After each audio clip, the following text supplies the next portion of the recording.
Against the gods अर्थात देवताओं के विरुद्ध। अध्याय 666 से 670।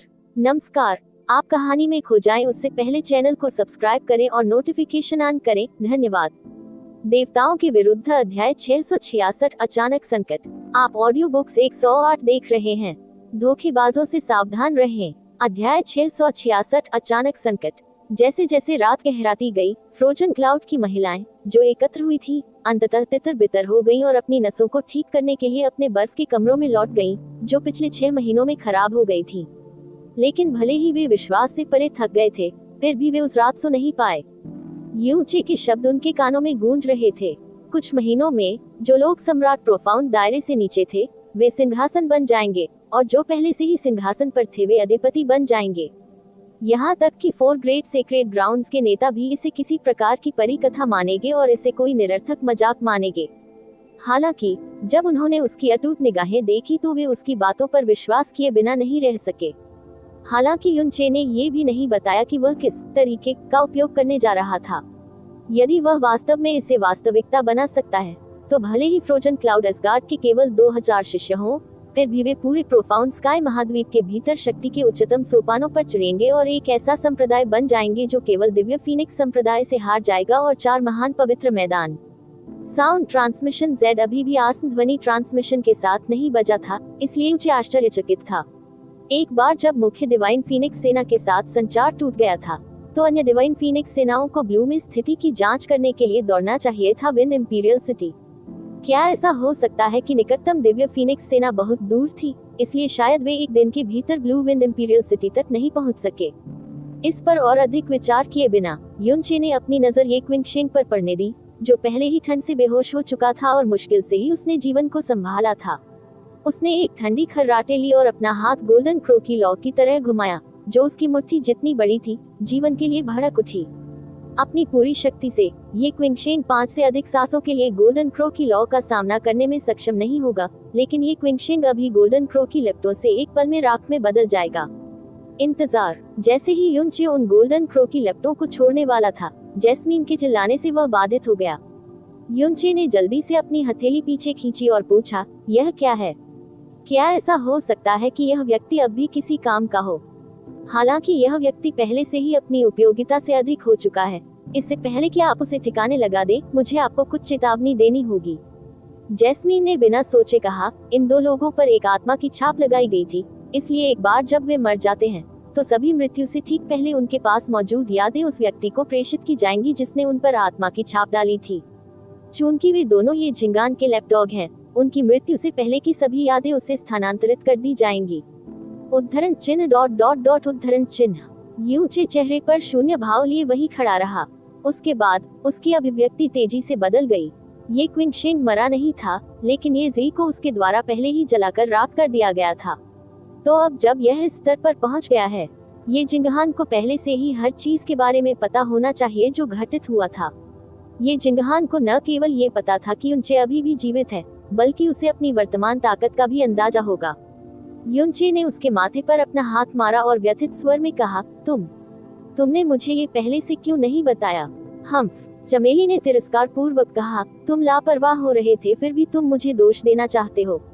आपने ये जियाई नामक बैंगनी कपड़े पहने बूढ़े व्यक्ति को तुरंत मार डाला, लेकिन इससे ये जिंगान को इस तथ्य के प्रति सचेत हो जाएगा कि आप अभी भी जीवित हैं। लेकिन अगर आपको अपने लापरवाह और मूर्खतापूर्ण तरीके जारी रखने थे और ये क्विंगशेंग को मारना था जैसा कि आपने अभी इरादा किया था, तो ये याद रखें, आपने अभी उस पर प्रोफाउंड हैंडल सोल सर्च का इस्तेमाल किया था, और अगर ये जिंगहान को आपके कब्जे का पता चल गया एक गहरा हाथ, वह धार्मिकता की आड़ में एक राक्षस के रूप में आपको सताने में सक्षम होगा। उस समय एकमात्र विकल्प यही बचेगा कि चुपचाप मायावी दानव क्षेत्र में वापस भाग जाएं। जैस्मीन के शब्दों ने युनचे के दिल को झकझोर कर रख दिया। इल्यूसरी डेमन रियलम एक ऐसी जगह थी जिसे प्रोफाउंड स्काई कॉन्टिनेंट द्वारा राक्षसी बना दिया गया था। यदि ये जिंगहान को उसके गहन हैंडल के बारे में पता चल जाता, तो ये दानवीकरण केवल उसके तक ही सीमित नहीं होता। इसमें उससे जुड़ी हर चीज भी शामिल होती, जिसमें शामिल होता ब्लू विंड इंपीरियल फैमिली और फ्रोजन क्लाउड असगार्ड जहां वह वर्तमान में रह रहे थे।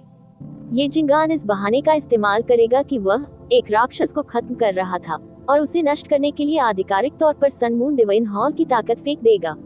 उसे मारने से पहले उस पर लगी आत्मा की छाप को मिटाने के लिए अपने गहरे हैंडल का उपयोग करें।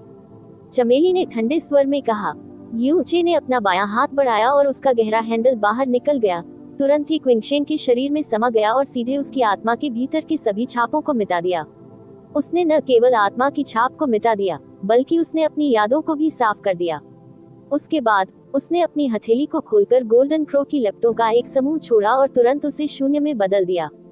जैसे ही उसने अपना प्रोफाउंड हैंडल वापस लिया, यूचे की अभिव्यक्ति गंभीर हो गई। उसने फ्रोजन क्लाउड की सभी महिलाओं से कहा था कि उनकी वर्तमान परिस्थितियां बहुत गंभीर नहीं हैं, कि सन मून डिवाइन हॉल को जल्द ही उनसे मिलने नहीं जाना चाहिए। लेकिन अगर ये जिंगान को पता होता कि वह अभी भी जीवित है, तो इससे चीजें पूरी तरह से बदल जाती। 3 साल पहले उसने उस दुष्ट योजना को नष्ट कर दिया था जिससे ये जिंगान ने प्राइमेडियल प्रोफाउंड आग पर फैंग जुएर के खिलाफ साजिश रची थी, और उसने अपनी 2 महिलाओं को भी मार डाला था, यूजी और मेईजी, और अब उसने मार डाला था उसके 2 संरक्षक और उसके 10 लैपडॉग।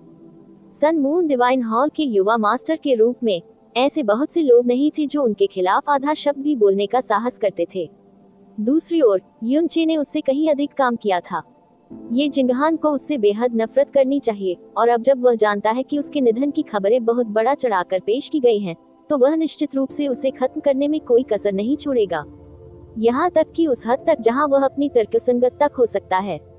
ऐसा लगता है कि आपके रास्ते में बहुत परेशानी आने वाली है, जैस्मीन ने नर्म स्वर में कहा। यदि आप नहीं चाहते कि यहाँ की सभी महिलाओं का सफाया हो जाए, तो मैं आपको सलाह दूंगी कि आप उन्हें तुरंत प्राइमेडियल प्रोफाउंड आग में लाद दें और जहाँ तक संभव हो भाग जाएं।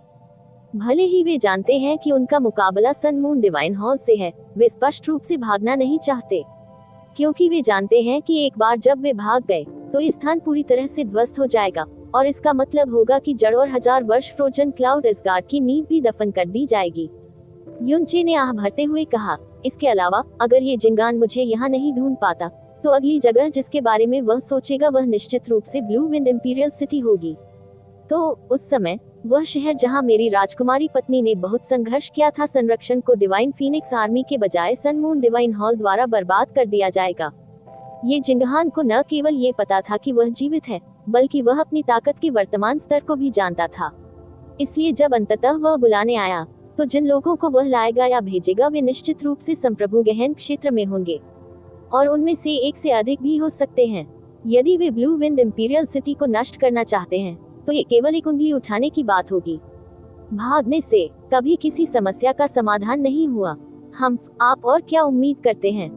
आपकी वर्तमान ताकत को देखते हुए आप अकेले सन मून डिवाइन हॉल के खिलाफ लड़ने के योग्य नहीं हैं। जब तक आप मायावी दानव क्षेत्र में वापस नहीं जाते और अपनी छोटी दानव महारानी को वापस नहीं लाते, क्योंकि लिटिल डेमन महारानी की वर्तमान ताकत के साथ हमें सन मून डिवाइन हॉल का उल्लेख करने की भी आवश्यकता नहीं है। भले ही 4 ग्रेट सेक्रेड ग्राउंड्स ने एक साथ हाथ मिला लिया हो, फिर भी वे उसे हरा नहीं पाएंगे, और सबसे अधिक जो वे उम्मीद कर सकते हैं वह है ड्रॉ निकालना। निश्चित रूप से नहीं। यूचे ने बिना किसी हिचकिचाहट के उत्तर देते हुए अपना सिर हिलाया, अपनी स्थिति और इस तथ्य का उल्लेख किए बिना कि ड्यूक मिंग का खतरा अभी भी हर किसी के सिर पर मंडरा रहा है। वह 4 महान पवित्र मैदानों से भी नफरत करती है। इसके अलावा उसके स्वभाव को देखते हुए अगर वह वास्तव में यहाँ आती, तो निश्चित रूप से ऐसा कहर बरपाती कि स्वर्ग भी पलट जाता। यहाँ तक कि मैं भी ऐसी स्थिति में उसे नियंत्रित करने में असमर्थ हूँ। इसके अलावा उसकी ताकत उसकी अपनी जान की कीमत पर खरीदी गई थी। अगर वह वास्तव में अपनी ताकत की उस डिग्री का उपयोग करती है, तो जीवन के 3 साल जो उसने मूल रूप से उसके लिए छोड़े थे, वह और भी कम हो जाएंगे। यूचे ने अपनी भौहों को आपस में जोड़ते हुए कहा। बेशक अधिक महत्वपूर्ण बिंदु ये था कि यदि उसे लिटिल डेमन महारानी के पीछे छिपने के लिए इल्यूसरी डेमन दायरे में वापस भागना था, प्रोफाउंड स्काई कॉन्टिनेंट में लौटने के बाद एक वास्तविक व्यक्ति के रूप में वह ऐसा कुछ करने के लिए खुद को तैयार नहीं कर सका। जैस्मीन ने और भी अधिक तिरस्कारपूर्ण सूंघते हुए कहा, तो अब क्या आप व्यक्तिगत रूप से उनकी मृत्यु देखने के लिए तैयार हैं, या क्या आप उनके साथ मरने के लिए तैयार हैं? उद्धरण चिन्ह ... मेरे पास अभी भी किसी योजना पर विचार करने के लिए कम से कम 12 घंटे हैं, यूचे ने गहरी सोच में डूबते हुए कहा। 12 घंटे। ये क्विंगशेन की यादों के भीतर सन मून डिवाइन हॉल के पास मौजूद सबसे तेज गहरा जहाज केवल 12 घंटों में इस स्थान तक पहुंचने में सक्षम होगा। यूचे ने आसमान के रंग को देखा। भले ही ये जिंगान हरकत में आ जाए और उस गहरे जहाज को सक्रिय करने के लिए दौड़ पड़े, फिर भी उसके आने में 12 घंटे लगेंगे। अगर मैं उस समय भी कोई योजना नहीं बना पाया, तो मुझे सभी को प्राइमर्डियल प्रोफाउंड आर्क में मजबूर करना होगा और इस जगह को छोड़ना होगा। इसके बारे में बोलते हुए आपने अभी कहा कि आप उन सभी को उनकी गहन ताकत बढ़ाने में मदद करेंगे। क्या आप इसे हासिल करने के लिए ओवरलॉर्ड पैलेट्स का उपयोग करने जा रहे हैं? विषय बदलते हुए जैस्मीन ने पूछा। यूचे किस चीज से बनी थी, इसका अंदाजा जैस्मीन से बेहतर इस दुनिया में किसी और के पास नहीं था। हाँ, यूचे ने अपना सिर हिलाते हुए कहा, यह एकमात्र तरीका है जो उन्हें तेजी से अपनी गहन शक्ति बढ़ाने की अनुमति देगा। ओवरलॉर्ड पैलेट की शक्ति ऐसी चीज नहीं है जिसे वे संभाल सकें। यदि वे लापरवाही से इसका सेवन करते हैं, तो वे केवल मृत्यु की तलाश में रहेंगे। क्या आप बुद्ध के महान मार्ग की शक्ति का उपयोग करके उन्हें एक एक करके परिष्कृत करने में मदद करने के लिए तैयार हैं? बेशक, यह मेरे लिए उपलब्ध एकमात्र तरीका है, यूचे ने स्पष्ट रूप से असहाय स्वर में उत्तर दिया। 2000 फ्रोजन क्लाउड असगार्ड शिष्य, ये वास्तव में एक बहुत बड़ी परियोजना थी, क्योंकि अधिपति गोली मायावी दानव क्षेत्र की शक्ति के उच्चतम स्तर के भीतर भी एक अत्यंत मूल्यवान खजाना थी। इसकी औषधीय शक्ति निश्चित रूप से छोटी नहीं होगी, और यहाँ तक कि यूचे की वर्तमान गहन शक्ति और उनके चौथे चरण great way of the Buddha की ताकत को देखते हुए उन सभी को अपने शरीर के भीतर इस गोली को परिष्कृत करने में मदद करना निश्चित रूप से आसान नहीं होगा।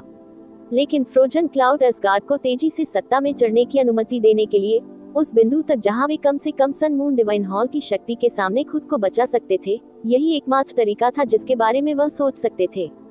इसके अलावा अभी आपके पास केवल 37 ओवरलॉर्ड पैलेट्स हैं, लेकिन यहाँ 2000 फ्रोजन क्लाउड शिष्य हैं। तो क्या आप अधिक सामग्री इकट्ठा करने के लिए भ्रामक दानव क्षेत्र में वापस जा रहे हैं?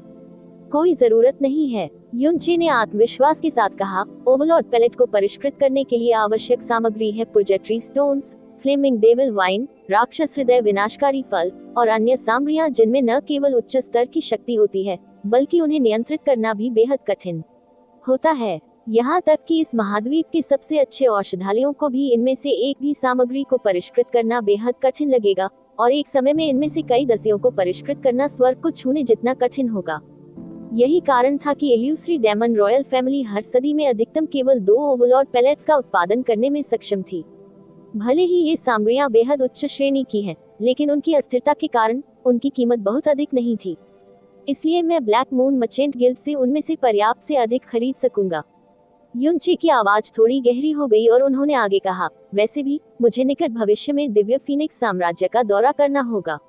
2000 अधिपति छरों और आप एक एक करके उनकी ऊर्जा को परिष्कृत करने के लिए बुद्ध के महान मार्ग का उपयोग करने के इच्छुक हैं। आपका दिल सचमुच इस फ्रोजन क्लाउड असगार्ड पर आ गया है ना? जैस्मीन ने धीमी हंसी देते हुए कहा। आखिरकार मुझ पर फ्रोजन क्लाउड असगार्ड का एहसान है। इसके अलावा मैंने गोंग युक्सियन के निधन से ठीक पहले असगार्ड मास्टर का पद स्वीकार कर लिया था, इसलिए मुझे किसी भी मामले में एक संप्रदाय के नेता की तरह काम करना चाहिए, यूचे ने गंभीरता से कहा। जैस्मिन ने ठंडी खर्राटे लेते हुए कहा, ये स्पष्ट रूप से चू यूचेन के प्रति आपके अपराधबोध के कारण है। इस दुनिया में एक चीज जो आप जैसे महान लंपट को ईमानदारी से व्यवहार करने के लिए प्रेरित कर सकती है, केवल वह महिला है। उद्धरण चिन्ह ... उद्धरण चिन्ह। जैस्मिन के शब्द सीधे यूचे की आत्मा में चुभ गए, जिससे उसकी सांसें तेज हो गईं। 3 साल और बीत गए। छोटी परी, तुम कहाँ चली गई? मैंने ब्लैक मून मर्चेंट गिल्ड से खोज करने का अनुरोध किया उस समय चू यूचेन के लिए। अब जबकि 3 साल बीत चुके हैं, मुझे आश्चर्य है कि क्या उन्हें कोई परिणाम मिला है। यूचे की सभी चिंताएं उचित थीं। जिस क्षण ये जियाई की मृत्यु हुई, ये जिंगान के मन में एक प्रतिक्रिया हुई। साथ ही उनकी मृत्यु से 30 सांस पहले हुई घटनाओं की यादें भी उनके मन में संचारित हो गईं। ये जिंगान धीरे से खड़ा हुआ और अपने दोनों हाथ ऊपर उठाए, और उसकी फैली हुई उंगलियां विकृत हो गईं, जबकि उसकी अभिव्यक्ति गहरी और भयानक हो गई थी। उसकी आभा में परिवर्तन के कारण उसके साथ मौजूद कई संरक्षक सदमे में स्थिर हो गए। उन्होंने इतने वर्षों तक ये जिंगान का अनुसरण किया था, फिर भी उन्होंने उसके शरीर से निकलने वाले इतने भयानक क्रोध और हत्या के इरादे को कभी महसूस नहीं किया था। पहले मेरे पिता सुप्रीम ओशन पैलेस गए। उन्होंने किस गहरे जहाज का उपयोग किया? ये जिंगान ने धीरे से पूछा। उसकी आवाज इतनी गहरी हो गई कि यह किसी राक्षस की गुर्राहट की तरह लग रही थी। हर कोई नहीं जानता था कि ये जिंगान ने ऐसा सवाल क्यों पूछा, लेकिन उसके प्रधान सेवक ने कांपती आवाज में जवाब दिया, वह ले गया।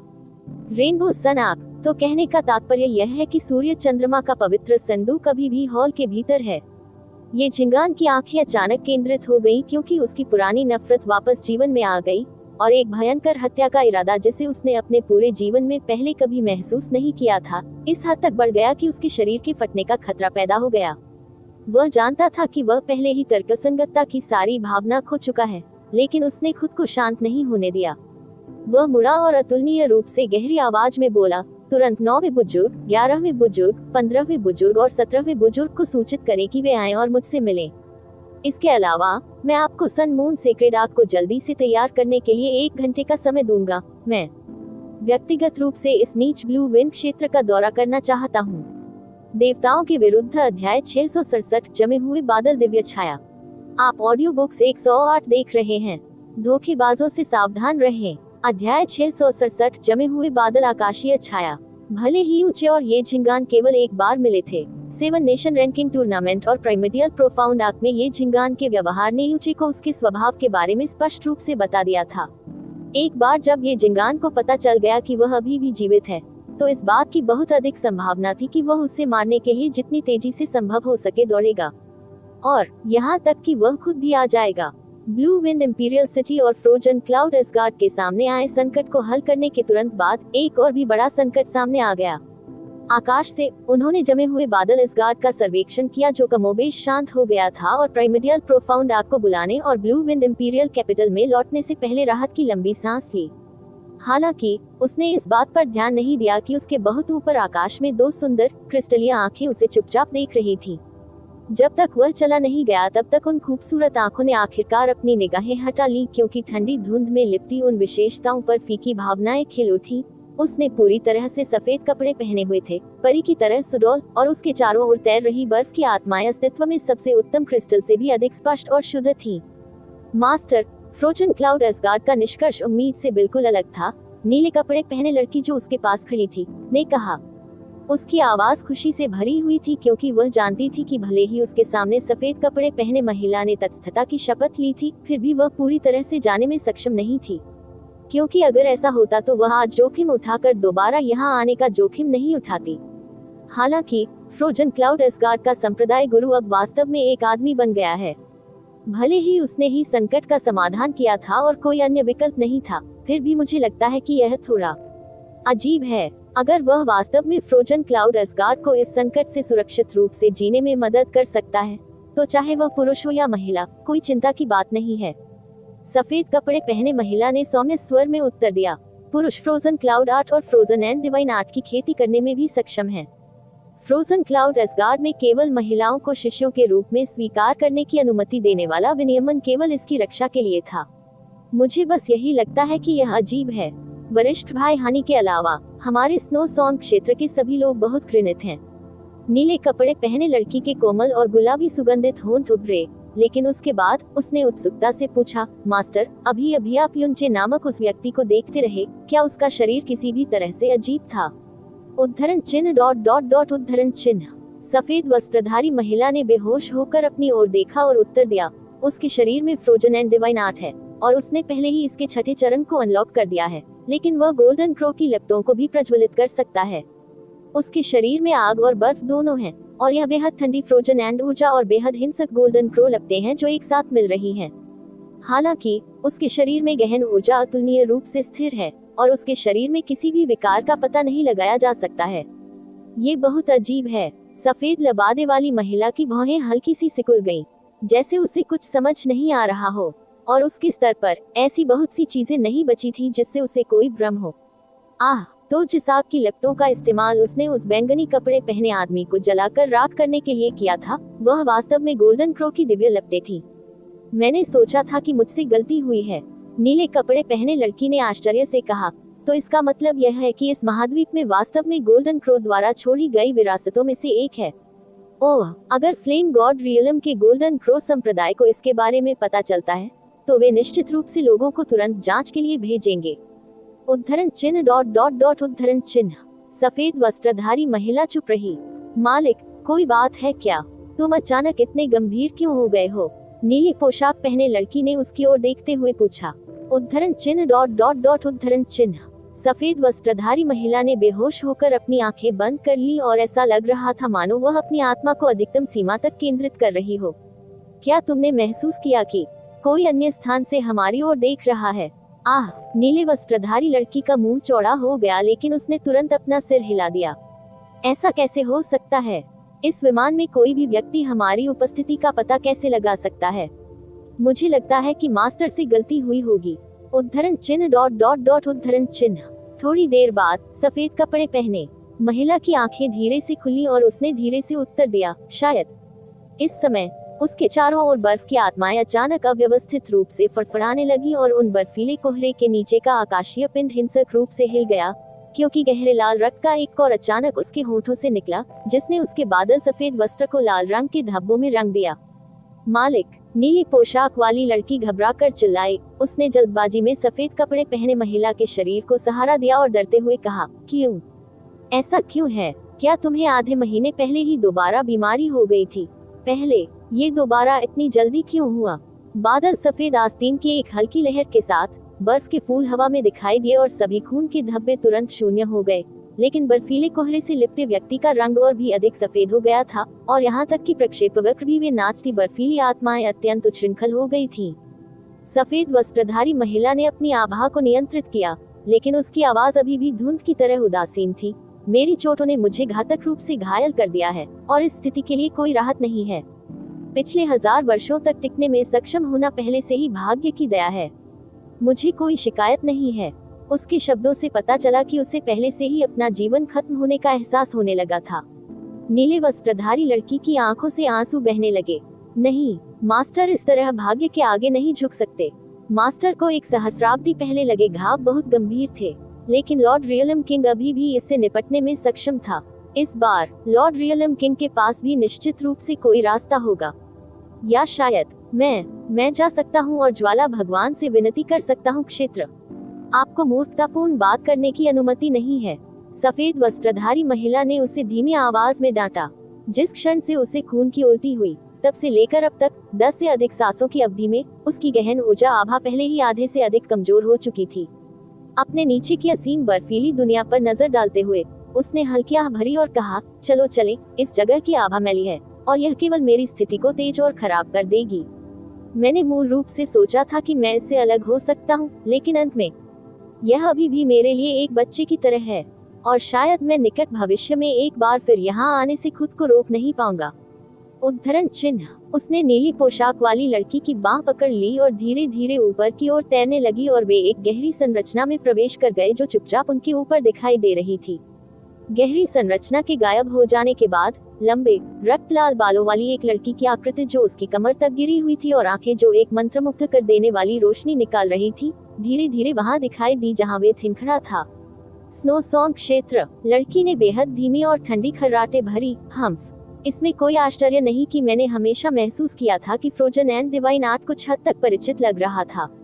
ऐसा लगता है कि यह ice phoenix god investiture canon था जिसमें आइस फीनिक्स की आत्मा शामिल नहीं है। ये वास्तव में दिलचस्प है, उसने धीमी हंसी देते हुए कहा, और उसके बाद उसका शरीर फीका पड़ गया और उस जगह से पूरी तरह से गायब हो गया। जैसे ही वह ब्लू विंड इंपीरियल सिटी के आसमान में दिखाई दिया, अजीब ऊर्जा के उतार चढ़ाव के कारण युनचे की भौहें बहुत सिकुड़ गईं क्योंकि उसकी नजर तुरंत दक्षिण की ओर चली गई। उस स्थान पर जहां उसने भूमि को नष्ट करने के लिए येलो स्प्रिंग्स एशेज का उपयोग किया था, अब आश्चर्यजनक रूप से इससे भी बड़े विनाश के निशान थे। कई किलोमीटर तक फैला एक गहरा गड्ढा अब उस जमीन में मौजूद है जिसे पहले ही समतल कर दिया गया था। और भले ही ऐसा लग रहा था कि उस प्रलयनकारी घटना के बाद काफी समय बीत चुका है, फिर भी उस गड्ढे के भीतर एक अत्यंत शक्तिशाली गहन ऊर्जा आभा के निशान मौजूद थे। ऐसा लग रहा था संप्रभु गहन क्षेत्र में किसी के द्वारा प्रकट की गई आभा है। लॉर्ड प्रिंस कंसोर्ट, तुम लौट आए हो। दीवार पर फैंग यूनली, जो अपने घावों के बावजूद सबसे आगे खड़ा था, उसने यूची को देखते ही खुशी और भावनात्मक रोना छोड़ दिया। आसपास के ब्लू विंड सैनिकों ने भी अपना सिर उठाया और उनकी आंखों में तीव्र भावनाएं उभर आईं। ऐसा लग रहा था मानो वे किसी देवता को देख रहे हों। युनचे आसमान से उतरा और पूछा, जनरल फेंग, वास्तव में यहाँ क्या हुआ था? जब मैं दूर था तब कौन सी घटनाएं घटी? फैंग यूनली ने तुरंत उत्तर दिया, लॉर्ड प्रिंस कंसोर्ट के चले जाने के लगभग 1 घंटे बाद दिव्य फीनिक्स सैनिकों की एक और टुकड़ी थी जो तेजी से पश्चिम से आ रही थी, और उनके साथ बड़ी संख्या में फायर वॉरहॉर्स और उड़ने वाले गहरे जानवर भी थे। कुआं, क्या यूचे की भौहें सिकुड़ गईं। आपने मुझे ध्वनि प्रसारण क्यों नहीं भेजा? उस समय महामहिम ने लॉर्ड प्रिंस कंसोर्ट को कई बार ध्वनि प्रसारण भेजने की कोशिश की, लेकिन हर बार जब उन्होंने कोशिश की तो यह विफलता में समाप्त हो गई। फैंग यूनली ने उत्तर दिया। उस समय लॉर्ड अंडर हेवन ने अनुमान लगाया कि लॉर्ड प्रिंस कंसोर्ट ऐसे स्थान पर हो सकता है जहां एक अलगाव बाधा है, इसलिए आप कोई भी ध्वनि प्रसारण प्राप्त करने में असमर्थ होंगे। ध्वनि संचरण विफलता, अलगाव बाधा। यूचे पूरी तरह से अवाक रह गया था, लेकिन फिर उसे याद आया कि वह और फ्रोजन क्लाउड की महिलाएं फ्रोजन क्लाउड सीक्रेट ग्राउंड में थे, जिसमें फ्रोजन क्लाउड असगार्ड की सभी पुरानी असगार्ड मालकिनों के शव रखे हुए थे। ये हो सकता है, लेकिन कंसोर्ट यून को चिंतित होने की जरूरत नहीं है, फैंग यूनली ने उत्साहित स्वर में कहा। जब वे दिव्य फीनिक्स सैनिक हमला करने वाले थे तो एक अतुलनीय शक्तिशाली नायक प्रकट हुआ जो स्वयं लॉर्ड प्रिंस कंसोर्ट जितना ही शक्तिशाली लग रहा था, और वह नायक वास्तव में भी था। टकराना, किसी चीज को जोर जोर से तोड़े जाने की आवाज के बाद युनचे को एक कर्कश और भारी आवाज सुनाई दी, जिससे वह बहुत परिचित था। इतना ही नहीं, बल्कि उस आवाज में सिसकने की आवाज भी स्पष्ट रूप से सुनाई दे रही थी। भैया, जीजा जी, जीजा जी। ये युवानबा की आवाज थी, और इस दुनिया में केवल युवानबा ही उसे जीजाजी कहेगा। युनचे का दिल अचानक उसके सीने में उमड़ आया और वह उस आकृति को देखने के लिए इधर उधर घूमा जो उसकी ओर बढ़ रही थी, और इससे पहले कि वह भावुक होना शुरू कर पाता, उसे एक बड़ा झटका लगा, क्योंकि मूल रूप से विशाल ज़िया युवानबा वास्तव में 3 साल बीतने के साथ और भी बड़ा हो गया था, और वह इतना बड़ा हो गया था कि यूचे की आंखें सदमे में उसके सिर से लगभग बाहर आ गईं। बूम! चूंकि यूचे अभी भी सदमे की स्थिति में था, उसने अनजाने में उस भीड़ को किनारे कर दिया और ज़िया युवानबा तुरंत हवा में उड़ गया, और एक बड़ी दुर्घटना के साथ उसने एक दीवार के कोने को टुकड़ों में उड़ा दिया। ज़िया युवानबा ने पलटकर तुरंत बड़बड़ाना शुरू कर दिया। जीजाजी, ऐसा लगता है कि आप वास्तव में नहीं मरे। ये बहुत अच्छा है। वरिष्ठ बहन ज़ुइरो ने कहा कि आप लौट आए हैं। मैंने सोचा था कि मैं वास्तव में आपको फिर कभी नहीं देख पाऊंगी। उद्धरण चिन्ह, मैं बहुत साहसी हूँ, तो मैं इतनी आसानी से कैसे मर जाऊंगा? यूचे ने मुस्कुराते हुए विशाल ज़िया युवानबा को देखा। इसके साथ ही वह आगे बढ़ा और अपनी बांह को थपथपाया। जब उसका हाथ उस बांह के संपर्क में आया तो उसे एहसास हुआ कि जिन मांसपेशियों को उसने छुआ था वे बहुत सख्त थीं, कि यह व्यावहारिक रूप से स्टील जैसा था। युवानबा, मैंने तुम्हें 3 साल से नहीं देखा है और तुम एक बार फिर बड़ी हो गई हो। ठीक है, रोना बंद करो। भविष्य में जब तक तुम शव न देख लो, यह मत मानना कि मैं मर गया हूँ। ज़िया युवानबा ने जोर से अपनी आंखें पोंछी और जोर से अपना सिर हिलाया, क्योंकि उसके मुंह के कोने ऊपर की ओर मुड़े हुए थे, और अपनी पूरी ताकत से मुस्कुराया। ठीक है, मुझे रोना नहीं चाहिए। जीजाजी स्पष्ट रूप से बहुत अच्छा कर रहे हैं और उन्हें कुछ नहीं हुआ है, इसलिए मुझे हंसना चाहिए। मुझे पता होना चाहिए था कि अंत में ऐसा ही होगा। जीजाजी दुनिया के सबसे भाग्यशाली आदमी हैं, तो वह इतनी आसानी से कैसे मर जाएंगे? Kang you, number 1 under heaven, Jio you और नंबर 7 अंडर हेवन पहले ही बाहर आ चुके थे।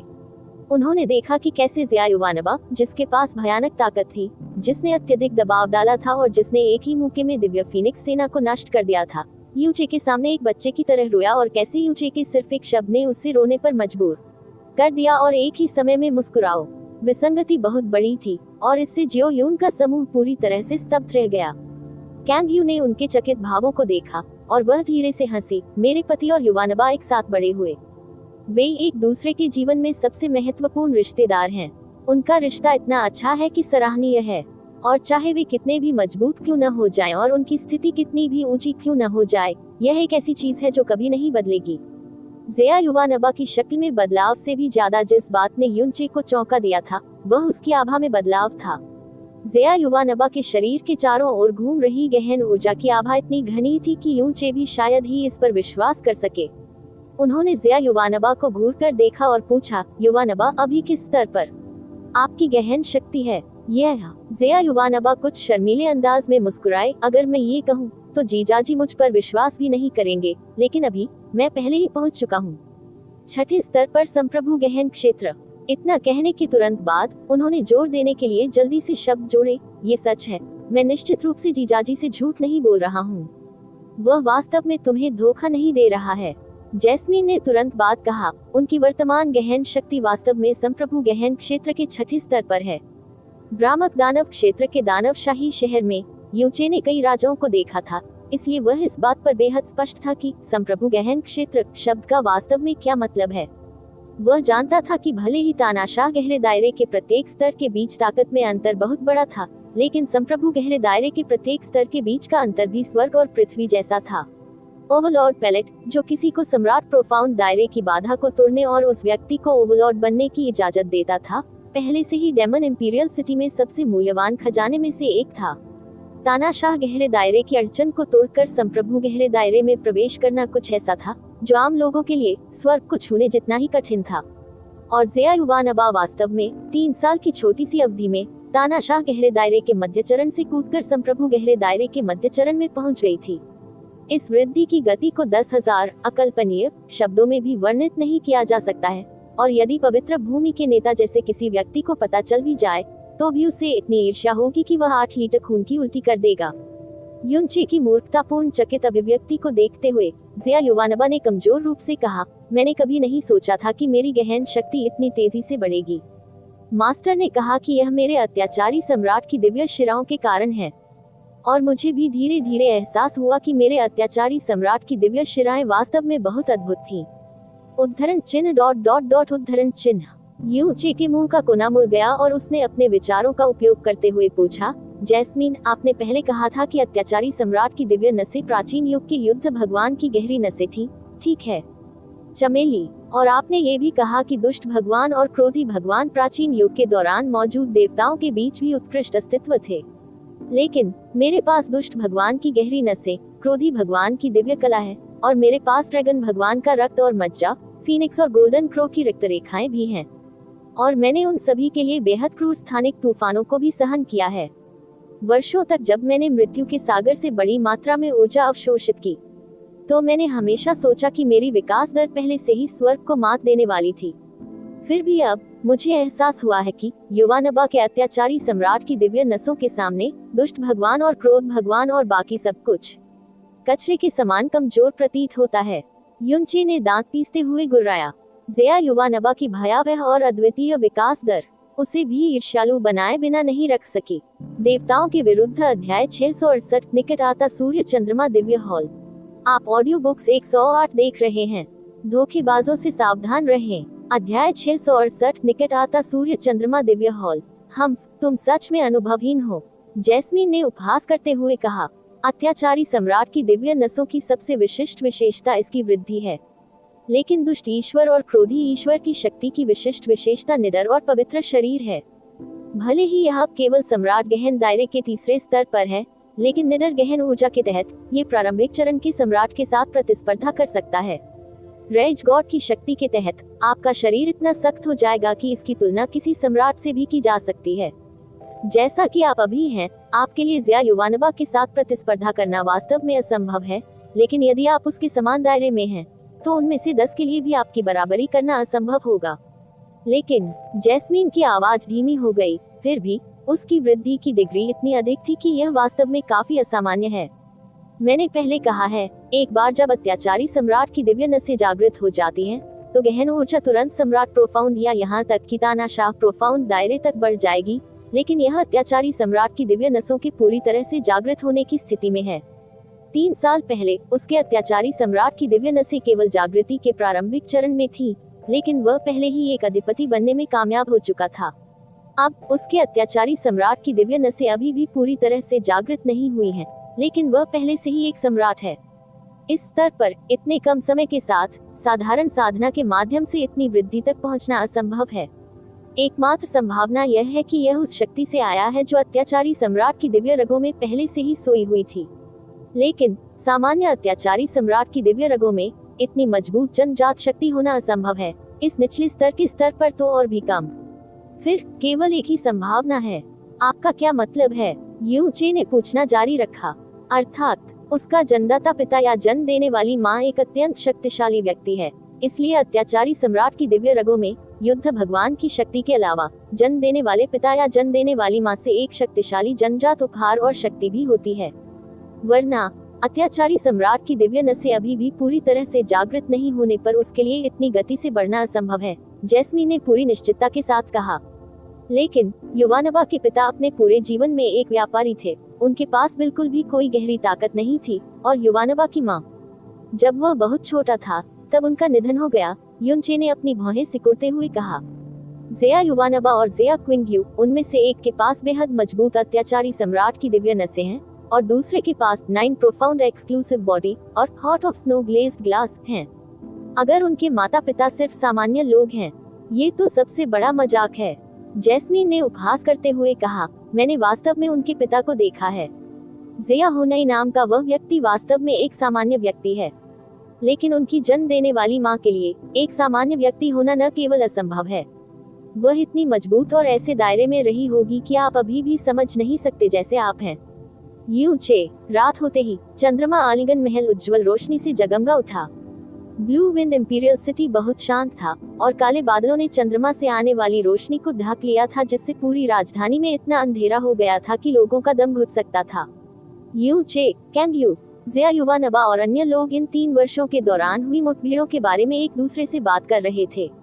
इतने लंबे समय तक अलग रहने के बाद फिर से मिलना खुशी से भरा होना चाहिए था, लेकिन उनकी मातृभूमि को कुचले जाने के साथ जहां भी नजर जाती है वहां तबाही का मंजर बन जाता है और उनकी मातृभूमि के आधे हिस्से पर दिव्य फीनिक्स साम्राज्य द्वारा कब्जा कर लिया जाता है। पूरे माहौल में माहौल खराब हो जाता है। कुछ हद तक निराशाजनक था। यो, तुम्हें जल्द ही आराम करना चाहिए। चिंता मत करो, मेरे यहाँ रहते हुए हमारा शाही शहर निश्चित रूप से ठीक हो जाएगा। चिंतित यूचे ने गहरी चिंता के साथ कैंगयू के छोटे हाथों को पकड़ लिया, लेकिन कैंगयू मुस्कुराए, अपना सिर हिलाया और कहा, पति, आपके फ्रोजन क्लाउड एस्गार्ड में जाने के बाद मैंने दादाजी और लिंगजी को एक ध्वनि प्रसारण भेजा और उन्हें बताया कि आप वापस आ गए हैं। लिंगशी ने एक भारी ध्वनि प्रसारण के साथ जवाब दिया, अश्रुपूर्ण स्वर।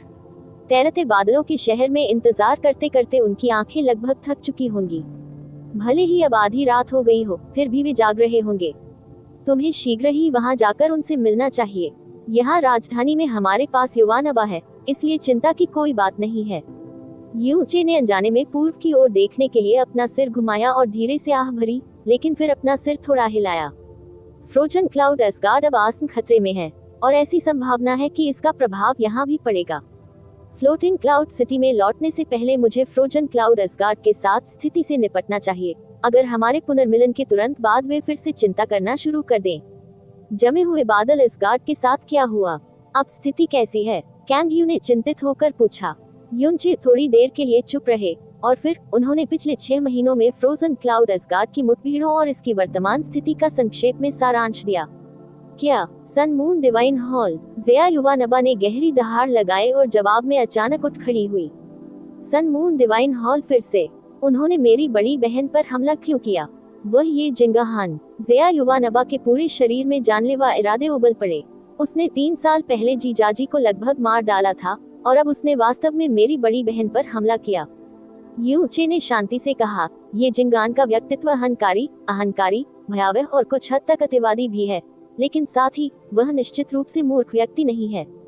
जब उसे पता चलेगा कि मैं अभी भी जीवित हूँ, मैंने एक बार फिर उसकी योजना को बर्बाद कर दिया है और यहाँ तक कि उसके लोगों को भी मार डाला है, तो सबसे अधिक संभावना है कि वह मुझे कम से कम समय में मौत की सजा दे देगा, जिससे मुझे भागने का कोई मौका नहीं मिलेगा या भाग जाओ। ऐसी भी संभावना है कि इस बार वह स्वयं आएंगे। बिल्कुल, मुझे ये कैसा पसंद है। ज़ेया युवानबा ने अपनी दोनों मुट्ठियां कसकर पकड़ ली। देखो, मुझे एक ही मुक्की से उसके दिमाग को चकनाचूर कर दो। युनचे ने अपना सिर हिलाया। युवानबा, आवेगी मत बनो। मेरी ताकत का मौजूदा स्तर पहले ही ये जिंगान के सामने उजागर हो चुका है। यदि वह मुझे पूरी तरह से मौत के घाट उतारना चाहता है, तो वह जिन लोगों को लाएगा वे बिल्कुल ऐसे नहीं होंगे जिन्हें हम दोनों के साथ संभाल सकें। इसके अलावा अब आप एब्सोल्यूट मोनार्क सेंचुरी का प्रतिनिधित्व कर रहे हैं। यदि आप दिखाते हैं तो ये सन मून डिवाइन हॉल और एब्सोल्यूट मोनार्क सेंचुरी के बीच संघर्ष में विकसित हो सकता है। ये दोनों पक्षों का ध्यान आकर्षित करेगा और यहाँ तक कि पूरे पवित्र मैदान का भी ध्यान आकर्षित करेगा। फ्रोजन क्लाउड एस्गार्ड के लिए न केवल ये बिल्कुल फायदेमंद नहीं है, बल्कि इसके विपरीत यह एक बेहद भयानक आपदा होगी। आह, क्यों? ज़ेया युवानबा ने असमंजस में पूछा। मैं एब्सोल्यूट मोनार्क सेंचुरी के प्रतिनिधि के रूप में फ्रोजन क्लाउड एस्गार्ड की रक्षा कर सकता हूँ। फिर ऐसा कोई भी नहीं होना चाहिए जो फ्रोजन क्लाउड असगार्ड को धमकाने की हिम्मत करेगा, है ना? ये कैसी आपदा है? यूचे ने अपना सिर हिलाया, अपनी भौहें नीची की और बताया, सन मून डिवाइन हॉल ने फ्रोजन क्लाउड असगार्ड पर हमला करने का कारण किंगयुए के रहस्यों में से एक था, और इस समय केवल ये जिंगान और माइटी हेवनली स्वॉर्ड क्षेत्र का एक व्यक्ति ही जानता है इस रहस्य के बारे में। यदि यह मामला 4 ग्रेट सेक्रेड ग्राउंड्स को सचेत करता है, तो इस रहस्य को अधिक से अधिक लोगों द्वारा जानने की संभावना होगी। तब तक ये जिंगहान किंगयू पर नजर रखने वाले एकमात्र व्यक्ति नहीं होंगे। इसके बजाय ये संपूर्ण पवित्र भूमि और उससे भी अधिक शक्तिशाली ताकतें होंगी। जमे हुए बादल असगार्ड भी इस बाढ़ में पूरी तरह शामिल होंगे। यूचे के शब्दों ने पहले ही ज़िया युवानबा के दिल को झकझोर दिया था और उसका दिमाग तुरंत ठंडा हो गया।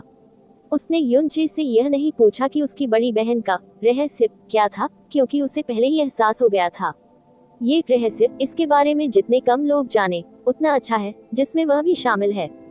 यदि उसने वास्तव में फ्रोजन क्लाउड असगार्ड की रक्षा की, तो स्थिति वास्तव में बढ़ जाएगी और इसमें अधिक से अधिक पार्टियां शामिल होंगी। वह स्वयं स्पष्ट रूप से जानता था कि वह अब एब्सोल्यूट मोनार्क सेंचुरी का सामान्य शिष्य नहीं था।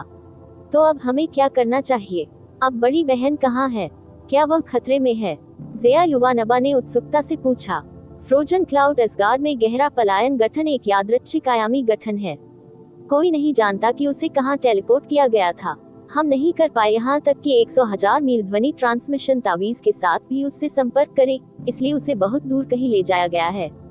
लेकिन यूचे हल्के से मुस्कुराए और सांत्वना देते हुए बोले, युवानबा, तुम्हें ज्यादा चिंतित होने की जरूरत नहीं है। 6 महीने पहले किंगयू पहले ही तानाशाह गहरे दायरे में आधा कदम रख चुका था।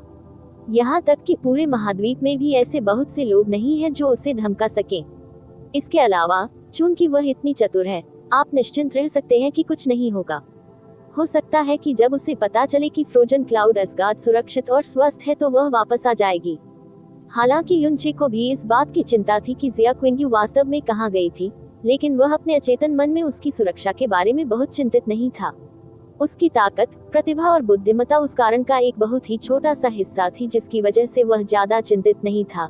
लेकिन मुख्य कारण ये था कि उसके 9 प्रोफाउंड एक्सक्लूसिव बॉडी के अलावा उसके पास hot of snow glazed glass भी था, जिसका जैस्मीन ने उल्लेख किया था इस विमान में मौजूद नहीं होना चाहिए था। और जैस्मीन ने कहा था कि जिन लोगों के पास hot of snow glazed glass होगा उन पर स्वर्ग की कृपा होगी। हालांकि वह वास्तव में नहीं समझ पाया था होने की अवधारणा, स्वर्ग की कृपा, कम से कम उसे दुर्भाग्य का सामना नहीं करना पड़ेगा, है ना?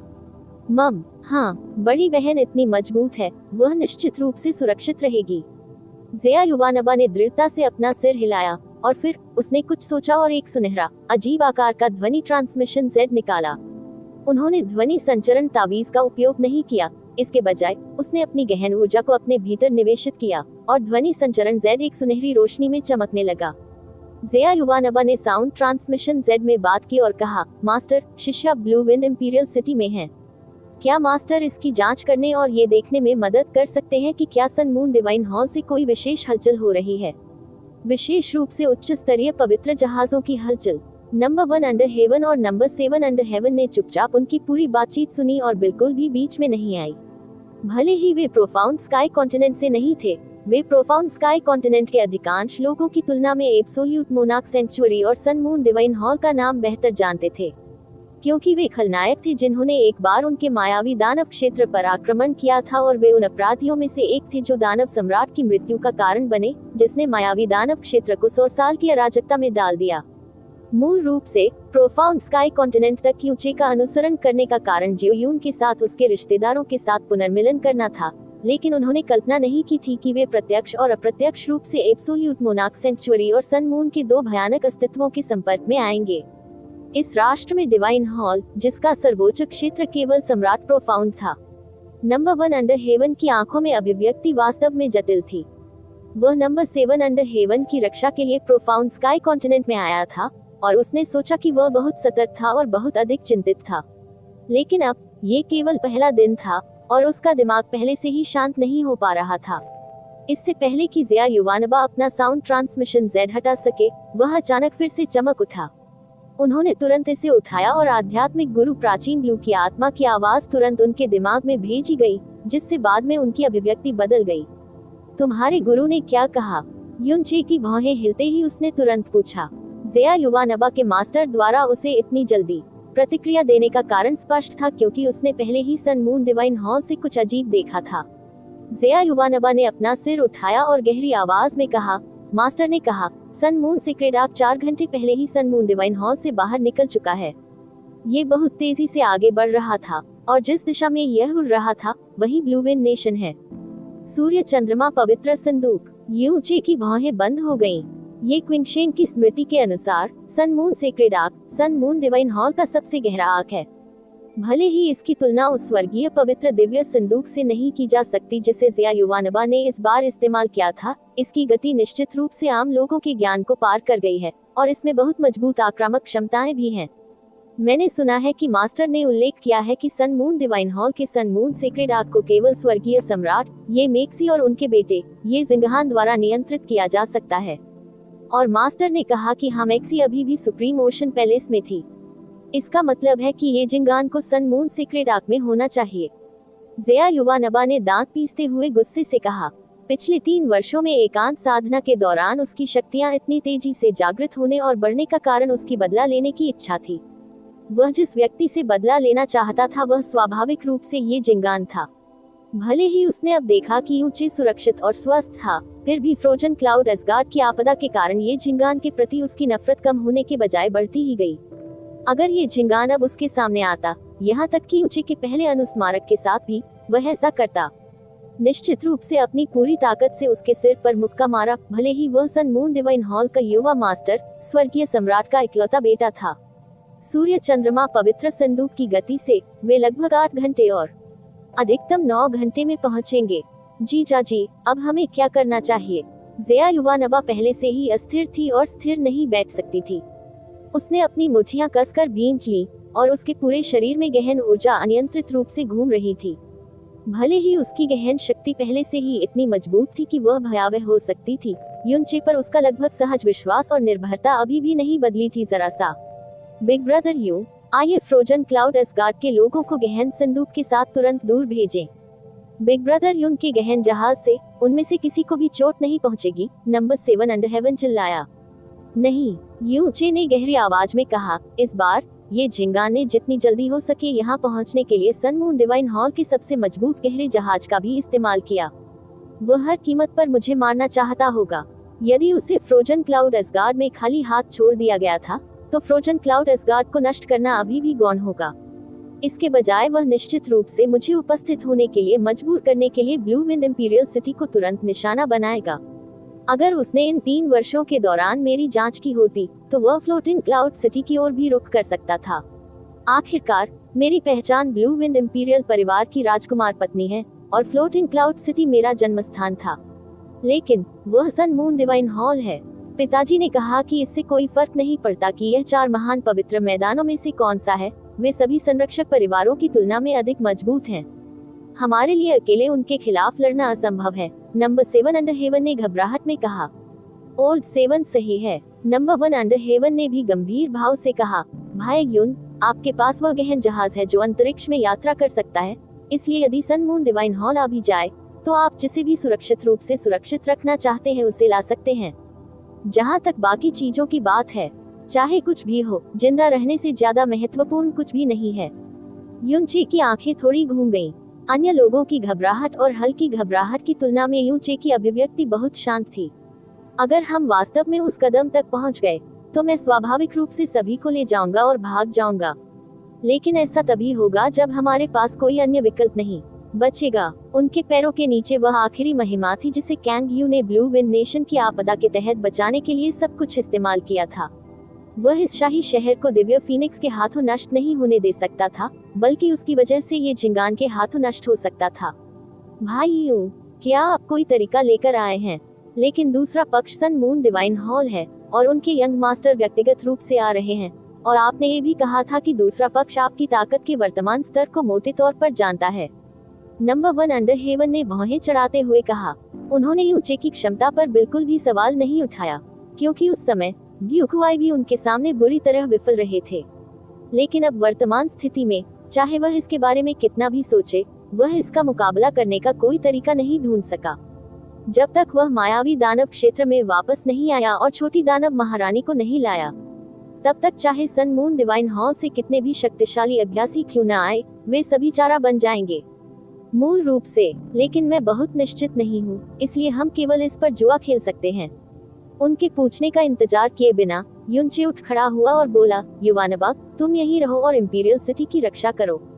यदि दिव्य फीनिक्स साम्राज्य फिर से आने की हिम्मत करता है तो उन सभी को मार डालो। ब्रदर अंडरहेवन, सातवीं बहन, आप दोनों यहाँ रहें और युए की रक्षा करें।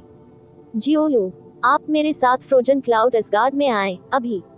आह, जियोयू की अभिव्यक्ति स्तब्ध रह गई। उसने संदेहपूर्वक अपनी ओर इशारा किया। मुझे, आह। नंबर 7 अंडरहेवन दौड़कर आए और जियोयून को रोकने के लिए अपने शरीर के आधे हिस्से का इस्तेमाल करते हुए घबराई हुई अभिव्यक्ति के साथ बोली, आप भाई यू को अपने साथ क्यों ले जा रहे हैं? सन मून डिवाइन हॉल इतना खतरनाक है। क्या होगा अगर भाई यू? क्या होगा अगर? चिंता मत करो। क्या तुम मेरे गहन संदूक के बारे में भूल गए हो? वह तुम लोगों की तुलना में मेरे साथ अधिक सुरक्षित है। यूचे ने आगे बढ़कर नंबर 7 अंडरहेवन के कंधों पर हाथ रखा और जियोयून को खींच लिया। मैं आपसे वादा करता हूँ कि जब आप उसे दोबारा देखेंगे तो उसके सिर का एक भी बाल गायब नहीं होगा, वरना आप मुझे जो चाहे सजा दे सकते हैं। सातवीं बहन, तुम्हें चिंता करने की जरूरत नहीं है। यहाँ बिग ब्रदर के साथ मैं निश्चित रूप से सुरक्षित रहूंगा। जियोयून ने भी तुरंत सांत्वना दी। अभी अभी अचेतन प्रतिक्रिया के कारण नंबर 7 अंडरहेवन का चेहरा थोड़ा लाल हो गया। उसने तुरंत अपना हाथ घुमाया और कहा, ठीक है, ठीक है। भाई यून और मैं उतने कायल लोग नहीं हैं, लेकिन आपने मुझसे वादा किया था, उसका एक बाल भी बांका नहीं होगा। भाई यू, आप वास्तव में क्या करने जा रहे हैं? नंबर 1 अंडरहेवन जिज्ञासावश पूछने के अलावा कुछ नहीं कर सका। सीधे शब्दों में कहें तो हम उन्हें वापस डराने जा रहे हैं। युनचे थोड़ा मुस्कुराया और उसकी आंखें एक अजीब सी रोशनी से चमक उठी। सबसे अच्छा तरीका यह है कि उन्हें इतना डरा दिया जाए कि वे भविष्य में हमें परेशान करने की हिम्मत न करें। उन्हें वापस डराओ। नंबर 1 अंडरहेवन स्तब्ध था और बाकी सभी भी स्तब्ध थे।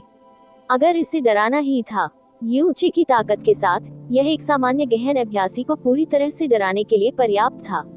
लेकिन वे सन मून डिवाइन हॉल का सामना कर रहे थे, जो प्रोफाउंड स्काई महाद्वीप में अस्तित्व का उच्चतम स्तर था। यूचे उन्हें कैसे डरा सकता था?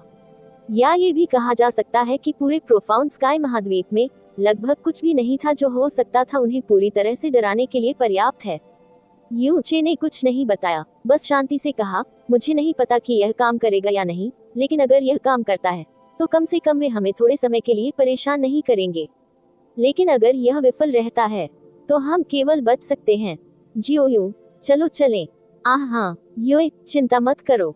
हालांकि ऐसी संभावना है कि यह विफल हो जाएगा। अगर मैं भागना चाहूँ तो वास्तव में ऐसे बहुत से लोग नहीं हैं जो मुझे इस दुनिया में रोक सकें। चाहे कुछ भी हो, मैं 3 साल पहले की तरह दोबारा किसी दुर्घटना का शिकार नहीं होऊंगा। कल दोपहर से पहले मैं निश्चित रूप से सुरक्षित लौट आऊंगा। यूचे ने कैंग यू की आंखों में देखते हुए जियोयू की बाहों को पकड़ते हुए कहा। फिर वह मुड़ा और जियोयू के साथ मुख्य हॉल से बाहर चला गया।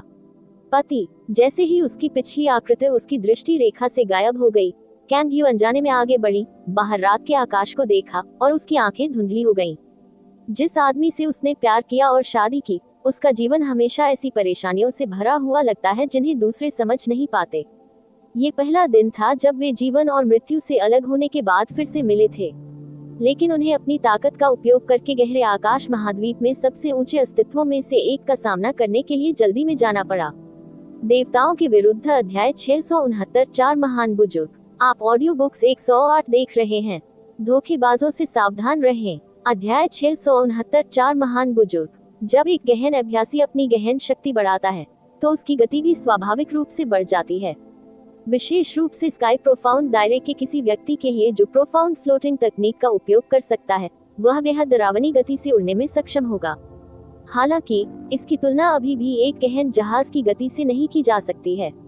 जब किसी ने इससे भी अधिक गहन क्षेत्र जैसे कि तानाशाह या संप्रभु गहरा क्षेत्र प्राप्त कर लिया था, हालांकि उनकी गति गहन संदूक के विशाल बहुमत को पार कर सकती थी, फिर भी यह कुछ उच्च गुणवत्ता वाले गहन संदूकों की गति से मेल नहीं खा सकती थी, जैसे कि एब्सोल्यूट मोनार्क सेंचुरी का स्वर्गीय पवित्र दिव्य संदूक या सन मून डिवाइन हॉल का सन मून पवित्र आग। हालांकि जब एक गहन जहाज का संचालन किया जा रहा था तो ये बड़ी मात्रा में उच्च गुणवत्ता वाले जेट की खपत करेगा। गहरे जहाज की गुणवत्ता जितनी अधिक होगी वह उतनी ही तेजी से उड़ सकता है। तदनुसार आवश्यक सेट की गुणवत्ता अधिक होगी और खपत दर भी तेज होगी। इसलिए यहाँ तक कि 4 महान पवित्र मैदानों के स्तर पर भी वे उच्च गुणवत्ता वाले गहरे जहाजों का उपयोग तब तक नहीं करेंगे जब तक कि उनके पास कोई आपातकालीन स्थिति न हो। इस समय सूर्य चंद्रमा पवित्र संदूक कई हजार मीटर हवा में उड़ रहा था खतरनाक गति से। जहाज कई 100 मीटर लंबा था और उसका पूरा शरीर चांदी का था। जहाज के बाईं ओर चिलचिलाती धूप के निशान थे और दाहिनी ओर एक अर्धचंद्र था। जिस गति से यह उड़ रहा था वह किसी भी इंसान की समझ से कहीं ऊपर था और जमीन पर गहन अभ्यासकर्ता केवल हवा के फटने की भेदी आवाज ही सुन सकते थे। जब उन्होंने ऊपर देखा तो वे जहाज की छाया भी नहीं देख सके। वे जो कुछ भी देख सकते थे वह बादलों के टुकड़े और जहाज के उड़ने के बाद पीछे छोड़ी गई खाली जगह थी। सन मून सेक्रेड आग के अंदर ये झिंगान का चेहरा अभी भी पानी जैसा था और उसकी आंखें ठंडी थीं। इस समय उसका दिमाग पहले से ही ठंडा हो चुका था। वह जानता था कि यूचे के कारण सन मून सेक्रेड आग की उसकी आवेगपूर्ण सक्रियता के कारण उसके पिता उसे दंडित करेंगे, लेकिन उसे इस आवेगपूर्ण कार्रवाई पर पछतावा नहीं था। ये झिंगान के अलावा सन मून सेक्रेड आग पर 19 अन्य लोग सवार थे। उनमें से 15 ये झिंगान के निजी संरक्षक थे। उनकी सभी गहन ताकतें टायरेंट प्रोफाउंड दायरे में थी, जिनमें से सबसे मजबूत ताकत टायरेंट प्रोफाउंड दायरे के 9वें स्तर पर थी। जहां तक अन्य 4 की बात है, उनमें से प्रत्येक को ये झिंगान की ओर से अलग किया गया था। उनमें से प्रत्येक के चेहरे पर क्रोध नहीं बल्कि प्रतिष्ठा झलक रही थी। उनसे निकलने वाली आभा किसी ऊंचे पर्वत के समान भारी थी। न केवल उन 15 अधिपतियों की गहरी ताकतें दबंग थी, ये झिंगान के संरक्षक के रूप में वे सभी सन मून डिवाइन हॉल में एक उच्च स्थान रखते थे।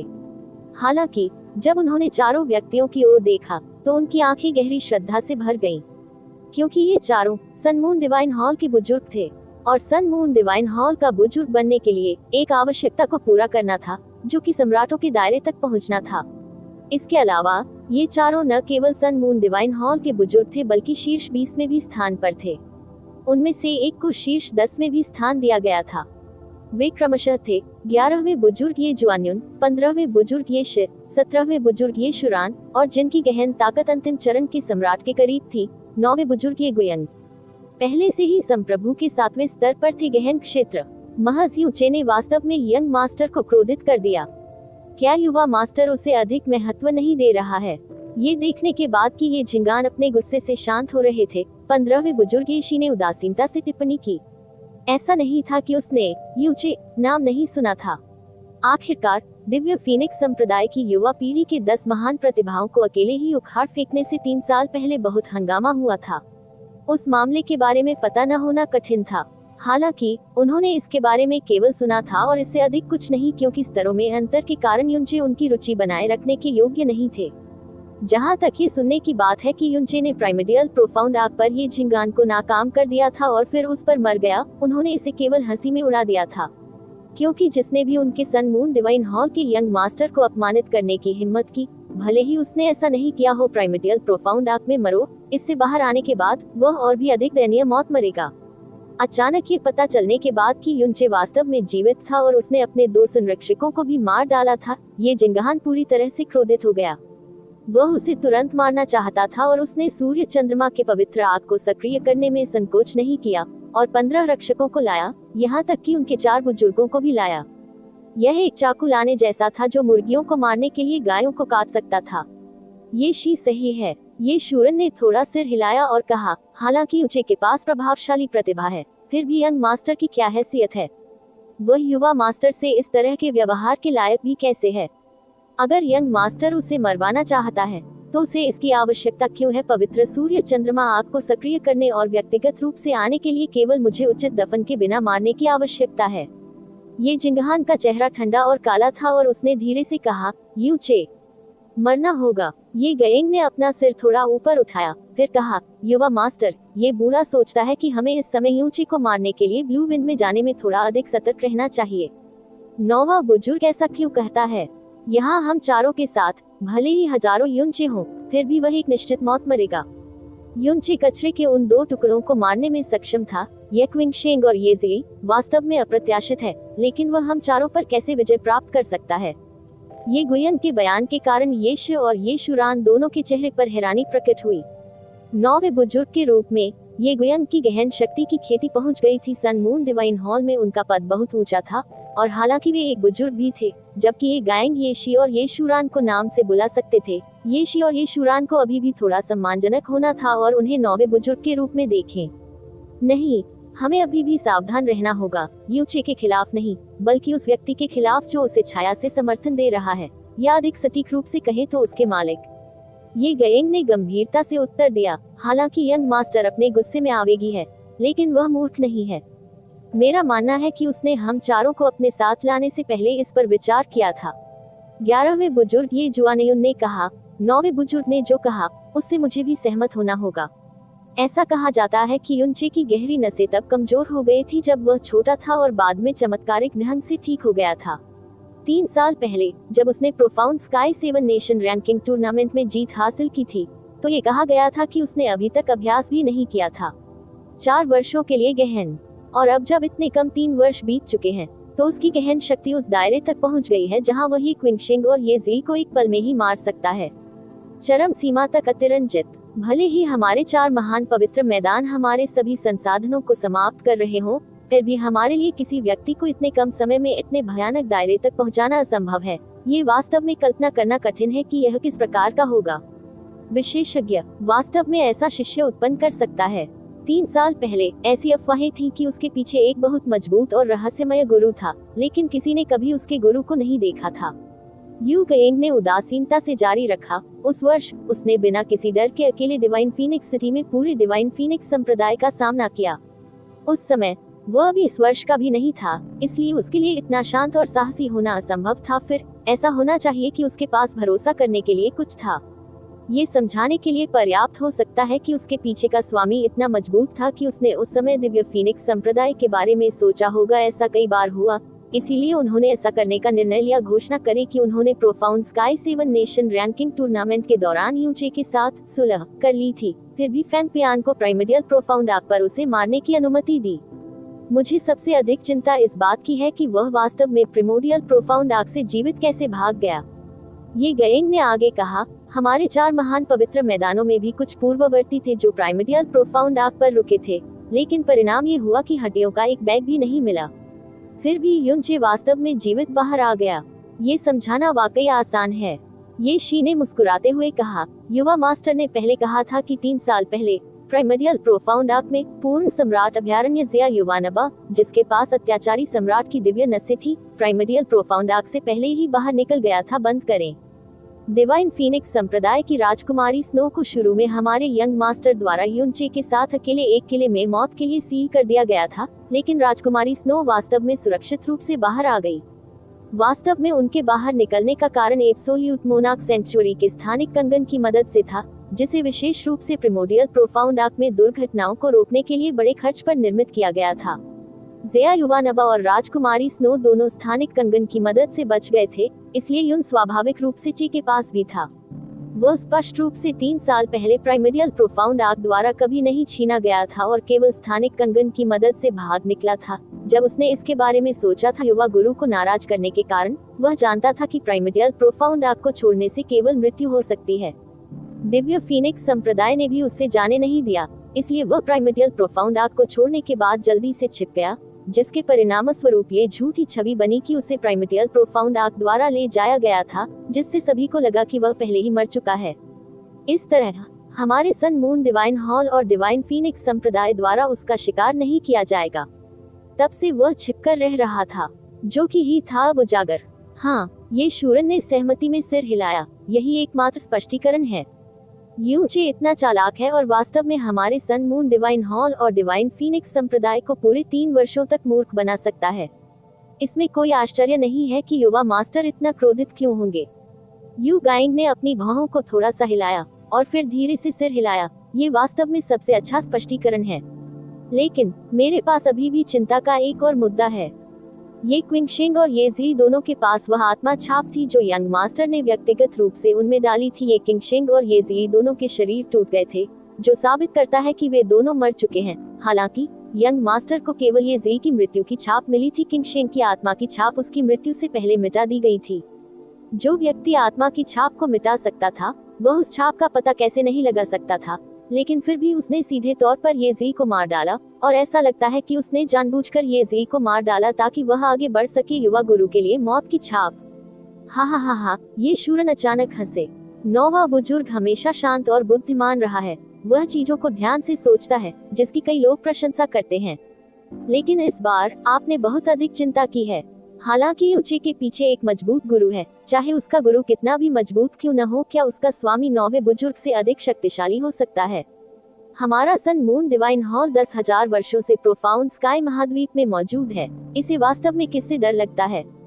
हमारे युवा स्वामी द्वारा देखा जाना छोटी ऊंचे की सबसे बड़ी महिमा होनी चाहिए। उसकी प्रतिभा और ताकत हमारे सन मून डिवाइन हॉल के सामने उसे 10 से गुना किया जाना था।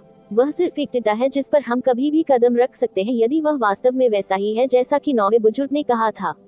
वह कैसे सिर्फ जीवित रह सकता है? वास्तव में 3 साल पहले मृत होने की झूठी छवि बनाने का प्रयास किया गया था। शुरान ने जो कहा है उसका भी कोई मतलब है। ये सुनने के बाद ये जुआनियुन ने सिर हिलाया। हर बार जिन लोगों पर आत्मा की छाप लगाई गई है वह टूट जाती है। इस बात की संभावना हमेशा बनी रहती है कि गहन ऊर्जा की मार इसे मिटा देगी। हो सकता है कि ये क्विंगशेंग की आत्मा की छाप बहुत पहले ही गायब हो गई हो, किसी को भी पता है, और ऐसा होना भी बहुत सामान्य है।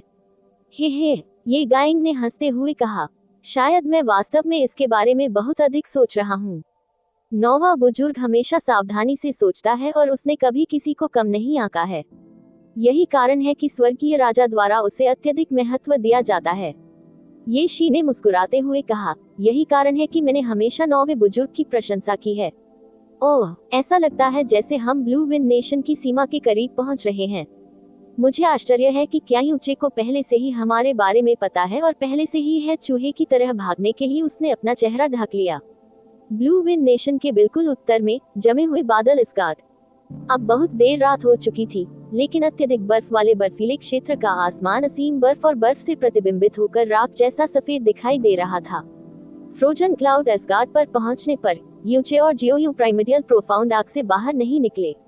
उन्होंने अनुमान लगाया कि सन मून डिवाइन हॉल तक पहुंचने में कितना समय लगेगा और उन्होंने आकाश से बाहरी कपड़ों, बेल्ट और जूतों के 2 समान सेट निकाले। विश्वमोती, जियोयू, जल्दी से इन कपड़ों को बदलो। जियोयू और यूचे के शरीर का आकार बेहद समान था, इसलिए यूचे के कपड़े स्वाभाविक रूप से जियोयू के शरीर पर अच्छी तरह फिट बैठते थे। देवताओं के विरुद्ध अध्याय 670 विपत्ति फिर से आक्रमण करती है। आप ऑडियो बुक्स 108 देख रहे हैं।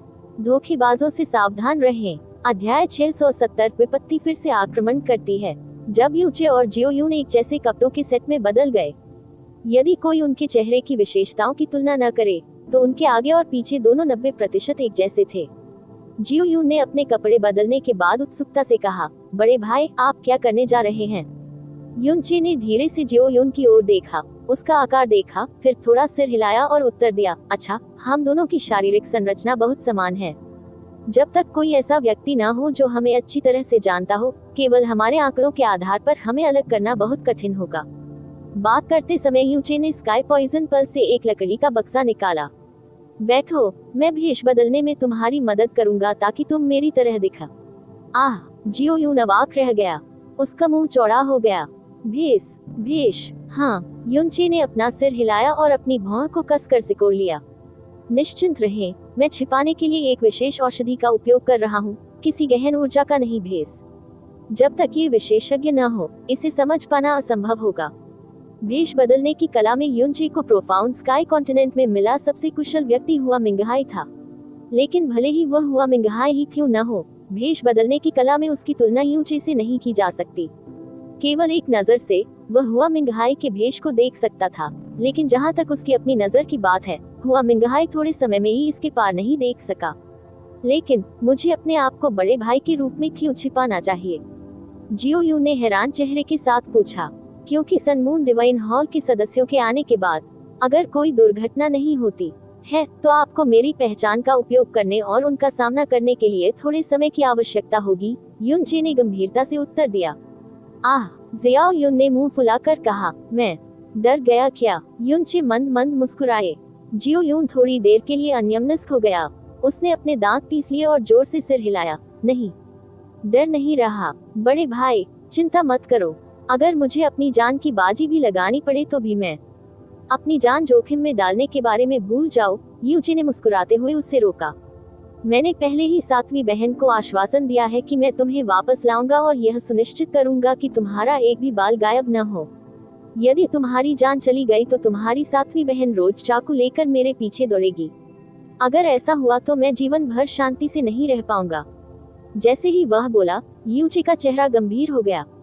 हालांकि यह मामला अभी भी बड़े जोखिम में आएगा, क्योंकि ये झिंगान चाहता है कि मैं मर जाऊं। वह निश्चित रूप से कम 3 सम्राटों को अपने साथ लाएगा। ये संभव है कि वह एक मध्य मंच का मोनाक ला सकता है, या एक ऐसा भी जो मध्य मंच के मोनाक से भी ऊंचा हो। यदि हम कभी असफल होते हैं, भले ही हम भागने के लिए प्राइमर्डियल प्रोफाउंड आर्क का उपयोग कर सकते हैं। मेरा मानना है कि आप कल्पना कर सकते हैं कि यदि ऐसा हुआ तो परिणाम कितने गंभीर होंगे। अपने आप को छिपाने के बाद मैं आपको बताऊंगा कि आपको क्या करने की आवश्यकता है विस्तार से। थोड़ी देर बाद तुम्हें मेरे कहे हर शब्द को मजबूती से याद रखना होगा, क्योंकि यह मामला भी तुम्हारे लिए एक बड़ी चुनौती होगी। ठीक है, मैं समझता हूँ। जियो यून ने मुंह में हवा भरी और गंभीरता से अपना सिर हिलाया। यूचे ने प्राइमर्डियल प्रोफाउंड आर्क को छोड़ने के बाद आर्क को उसकी सबसे छोटी संभव अवस्था में छोटा कर दिया, जो लगभग उसकी हथेली के आकार का था। फिर फ्रोजन क्लाउड एसगार्ड के मुख्य द्वार के सामने पहुंचने के बाद उन्होंने प्राइमर्डियल प्रोफाउंड आर्क लिया और इसे बर्फ के 2 मोटे ब्लॉकों के बीच रखा। सामान्य ज्ञान के अनुसार जिस तरह से एक गहरे जहाज में प्रवेश किया और बाहर निकला, वह स्वाभाविक रूप से उसके जहाज के दरवाजे से होकर जा रहा था। प्रिमोर्डियल प्रोफाउंड आर्क में प्रवेश द्वार के माध्यम से भी प्रवेश किया जा सकता था, लेकिन इसमें आने जाने का एक अतिरिक्त विशेष रास्ता भी था, जिसे यूचे ने शुरू से ही हमेशा इस्तेमाल किया था। वह था अंतरिक्ष स्थानांतरण। ये भी उन चीजों में से एक थी जिन पर यूचे को भरोसा था जब वह आज सन मून डिवाइन हॉल का सामना करेगा। बेशक इसके लिए शर्त ये थी कि प्रतिद्वंद्वी को प्रिमोर्डियल प्रोफाउंड आर्क के अस्तित्व की खोज न हो। हालांकि प्रिमोर्डियल प्रोफाउंड आर्क का ऊर्जा माध्यम हागर था, न कि उसका अपना शरीर, इसलिए स्थिर रहने पर यह कोई गहरा ऊर्जा उतार चढ़ाव जारी नहीं करेगा। इस तथ्य के साथ कि प्राइमर्डियल प्रोफाउंड आर्क बड़ा या छोटा हो सकता है, भले ही कोई सम्राट हो, फिर भी इसके अस्तित्व का पता लगाना कठिन होगा। अगर उन्होंने इसे देखा भी तो वे यही सोचेंगे कि यह सिर्फ एक गहरे जहाज का एक मॉडल था। देर रात हो चुकी थी और फ्रोजन क्लाउड एसगार्ड बहुत शांत था। भोर होने में अभी भी 4 घंटे बाकी थे।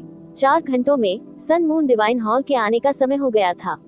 यूचे ने एसगार्ड मास्टर कमांड जारी करने के लिए फ्रोजन क्लाउड सेलेस्टियल सोल का उपयोग किया। जल्द ही बर्फ सफेद आकाशीय छाया की 6 धारियां उड़ गईं और यूचे के सामने आ गिरी। फ्रोजन क्लाउड 7 परियों में केवल ज़िया क्विंग्यू गायब था। एसगार्ड मास्टर, क्या कोई महत्वपूर्ण बात हो रही है? मुरोंग कियानिक्स्यू ने भौहें चढ़ाते हुए पूछा। इतनी रात में उन्हें बुलाने के लिए उनके लिए कोई दबाव वाली बात रही होगी। यूचे ने अपनी आवाज धीमी की और शांति से कहा, ये वास्तव में कुछ महत्वपूर्ण है। सन मून डिवाइन हॉल से लोग हमारी ओर आ रहे हैं। वे लगभग 4 घंटे में पहुंचेंगे। उनका नेतृत्व करने वाला उनका युवा मास्टर ये जिंगहान है, और वह कम से कम 3 सम्राटों को लाएगा। क्या? मुरोंग कियानिक्स्यू सदमे में पीला पड़ गया। सन मून डिवाइन हॉल के युवा मास्टर, सम्राट, उन सभी के लिए ये शब्द उनके अपने दुर्स्वप्न से 1000 गुना अधिक डरावने थे। केवल 2 अधिपति पहले से ही जमे हुए बादल एसगार्ड को एक मृत अंत में मजबूर कर सकते थे। यदि यूचे का समय पर आगमन नहीं होता तो फ्रोजन क्लाउड एसगार्ड का अस्तित्व पहले ही समाप्त हो गया होता। कम से कम 3 सम्राट, केवल यही व्यावहारिक रूप से 7 देशों को पार करने के लिए पर्याप्त शक्ति रखते। जमे हुए बादल एसगार्ड को नष्ट करने के लिए बस एक साधारण हाथ के इशारे की आवश्यकता होगी। जहां तक कारण का सवाल है, मेरे पास आपको ये समझाने का समय नहीं है। आप लोग तुरंत सभी फ्रोजन क्लाउड एसगार्ड शिष्यों को सूचित करें। उन्हें अपना महत्वपूर्ण सामान लेने के लिए 1 घंटा दें और यहाँ इकट्ठा होने के लिए 1 घंटा दें। क्या एसगार्ड मास्टर को हमारे भागने के लिए कोई जगह मिल गई है? जून लियानकी ने घबराकर पूछा। नहीं, मैंने कभी नहीं कहा कि हमें भागना है। यूचे ने शांति से कहा, हमारे प्रतिद्वंद्वी सन मून डिवाइन हॉल से हैं। आप लोगों को अच्छी तरह से पता होना चाहिए कि भले ही हम आज बच जाएं, फिर भी हम अपना भविष्य हमेशा के लिए सन मून डिवाइन हॉल की छाया में दौड़ते हुए बिताएंगे। फ्रोजन क्लाउड एसगार्ड के सभी शिष्यों को यहाँ एक साथ इकट्ठा होने का कारण सन मून डिवाइन हॉल का एक साथ सामना करना है। यूचे के शब्दों ने उन्हें चौंका दिया। चू युएली ने गहरी सांस ली और उदास होकर कहा, आखिरकार हम सन मून डिवाइन हॉल के बारे में बात कर रहे हैं। यह ऐसी चीज है जिसका हम मुकाबला करने में सक्षम ही नहीं हैं। यदि वे रुके तो वे व्यर्थ ही मरेंगे।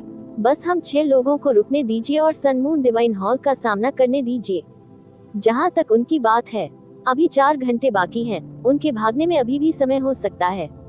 जितने अधिक लोग सन मून डिवाइन हॉल के राक्षसी हाथों से बच सकेंगे, फ्रोजन क्लाउड एसगार्ड के पास जीवन की उतनी ही अधिक चिंगारी होगी।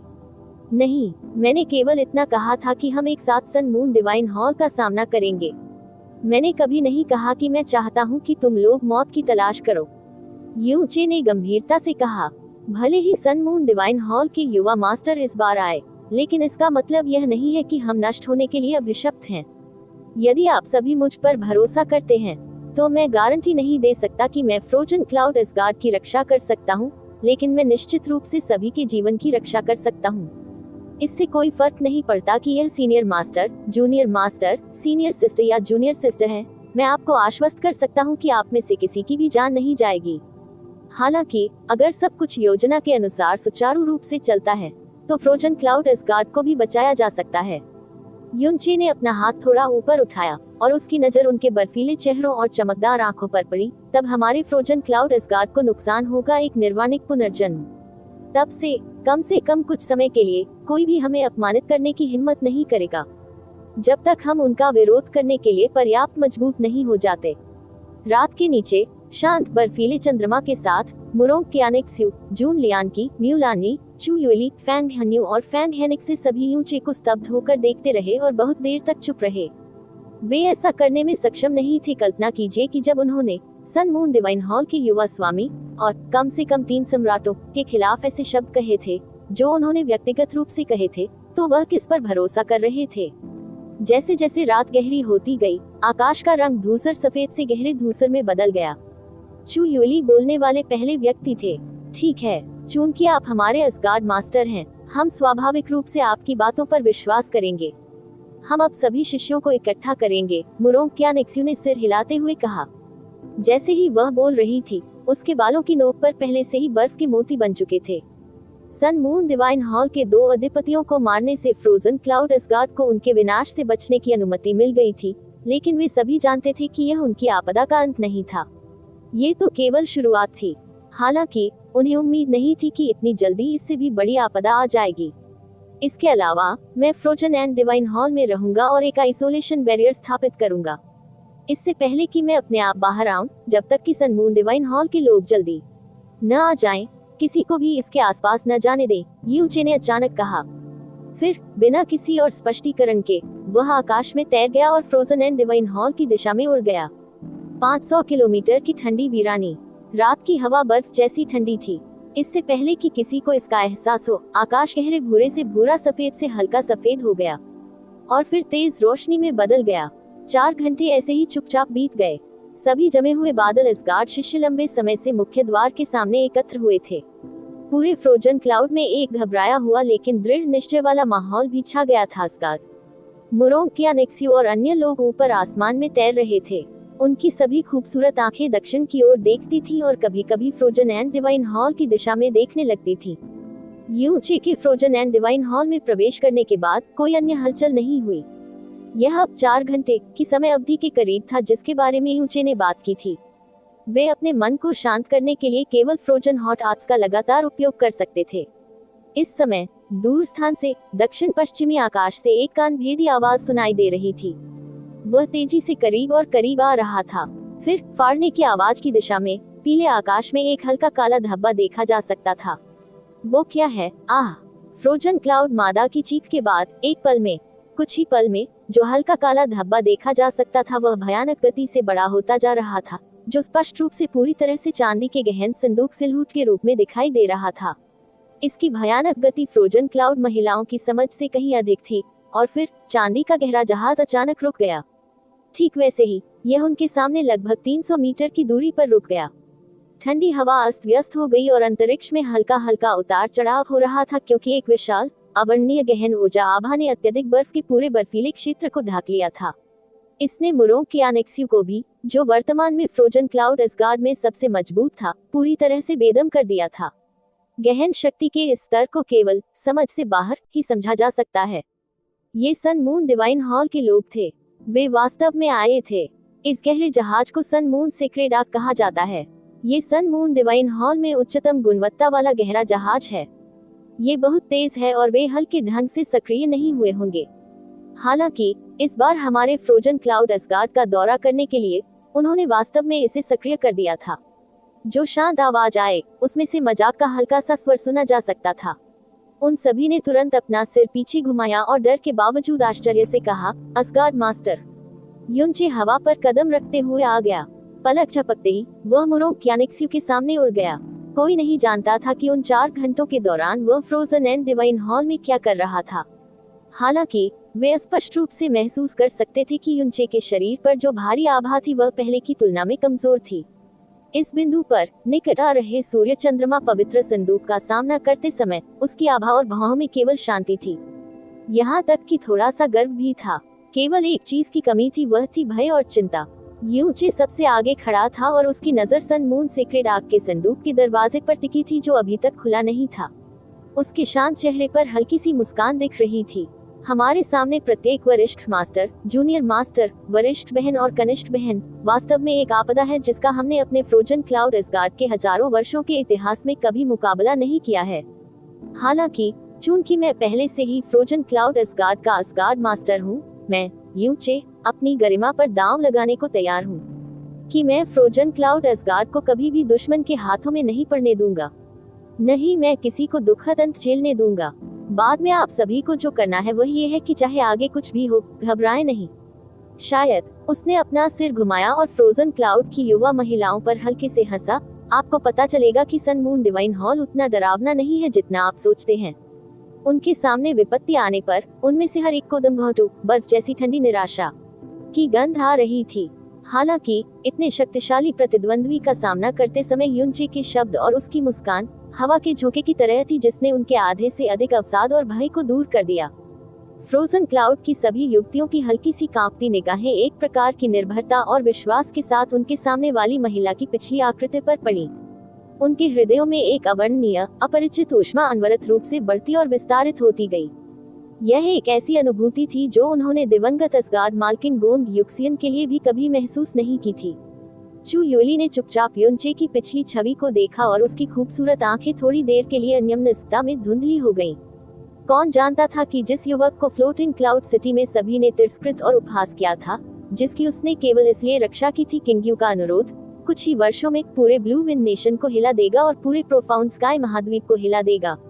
और अब वह बन गया था एकमात्र ऐसी चीज जिस पर फ्रोजन क्लाउड असगार्ड अपनी सबसे बड़ी आपदा के विरुद्ध भरोसा कर सकता था। भारी ध्वनि के बाद सन मून सेक्रेड आग के संदूक का दरवाजा इसी समय खुला। प्रत्येक आकृति जो धीरे धीरे बाहर आई, उनके शरीर पर असीमित गहन ऊर्जा का उतार चढ़ाव था। युनचे ने अपनी छाती को पार कर लिया और उसकी नजर उन सभी लोगों पर पड़ी जो सन मून सेक्रेड आग के नीचे चल रहे थे। उसके मुंह का कोना धीरे धीरे एक उपहास में बदल गया। ये जिंगान, तुम अंततः आ गए। और मुझे ये भी आश्चर्य हुआ था कि आपके सन मून डिवाइन हॉल का गहन संदूक कितना अद्भुत था, लेकिन ये केवल ऐसा ही था। आपने वास्तव में मुझे इतनी देर तक इंतजार कराया। सूर्य चंद्रमा पवित्र संदूक से बाहर आने वाला प्रत्येक व्यक्ति अपने रास्ते पर रुक गया क्योंकि उनकी अभिव्यक्तियां थोड़ी बदल गईं। अपने क्रोध के आवेश में ये जिंगान 4 सम्राटों, 15 अधिपतियों को साथ लाया था और कम से कम समय में युनचे को मारने के लिए सन मून सेक्रेड आग को हटा दिया था। ये युनचे को प्रतिक्रिया करने या भागने का कोई मौका नहीं देने के उद्देश्य से था। रास्ते में उन सभी ने सभी प्रकार के परिदृश्यों की कल्पना की थी। जब उनका सन मून डिवाइन हॉल अप्रत्याशित रूप से आया तो उन्होंने उम्मीद की थी कि युनचे मौके पर ही डर जाएगा या शायद चूहे की तरह डरकर भाग जाएगा कि अपने डर के कारण वह अपनी जान बचाने के लिए बेताब होकर भागेगा, या शायद उसे इसका पता चल गया होगा और वह जमे हुए बादल असगार्ड से बच निकला होगा। फिर वे युनचे की निराशा को देखने के लिए फ्रोजन क्लाउड असगार्ड को नष्ट करने और ब्लू विंड इंपीरियल सिटी पर हमला करने में सक्षम होंगे। हालांकि अपनी बेतहाशा कल्पना में भी उन्होंने कभी नहीं सोचा होगा कि जब वे पहुंचेंगे तो ऐसा दृश्य देखेंगे। युनचे, जो शांत और संतुलित थे, उनके आगमन की प्रतीक्षा कर रहे थे। वह स्पष्ट रूप से जानता था कि वे आ रहे थे। फिर भी न केवल वह बच नहीं पाया, उसने चिंता या भय का कोई संकेत नहीं दिखाया। उसकी गगनभेदी आवाज में घबराहट या डर का कोई संकेत नहीं था। इसके अलावा उसके थोड़े टेढ़े होंठ और उसकी आंखें जो अहंकार और उपहास के साथ उन्हें देखती थी, ऐसा लगता था मानो वह पकड़े गए शिकार को देख रहा हो। शिकारी के रूप में। जब उनका सामना युनचे की नजर से हुआ तो उन्हें तुरंत लगा जैसे वे शिकार बन गए हैं। इस तरह के और अपडेट के लिए कृपया हमारे चैनल ऑडियो बुक्स 108 को सब्सक्राइब करें और नोटिफिकेशन सक्षम करें। धन्यवाद।